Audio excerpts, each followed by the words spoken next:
Hello, good morning Pilipinas. Ano ba yan?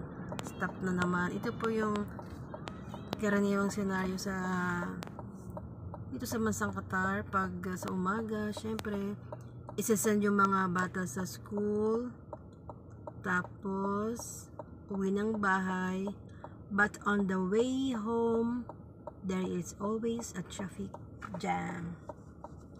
Pero okay lang naman po kasi ayun na, go na ngayon. At makita niyo po yung mga sakyan nagsisipag-andaran na.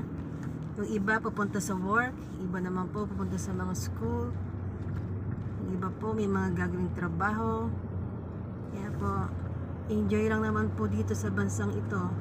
At mapapansin niyo po yung yung langit medyo nag-iba na siya, hindi na siya masyadong maaraw. Parang malapit na kasi pong mag-winter kaya nag-iiba na yung weather namin, medyo malabo pa nga po, di po ba? Inshallah magkaroon ng magandang winter.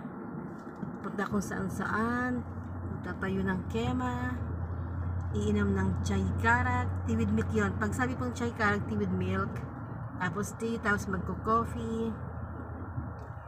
Ito po yung karaniwang mga ganap pag winter dito sa bansa ng Middle East. Opo. Guys, kayo na lang tumingin ng ganda-ganda, di po ba? Ngayon walang traffic.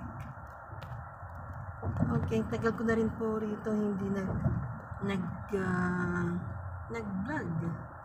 Kasi po, lagi naman ako nasa bahay at sa umaga lang po ako lumalabas para mag-sell ng school, para mag-read po ng bata sa school. Guys, thank you for watching. Hope you like the video. Please do like and subscribe. Thank you. Hello from Qatar po. Bye!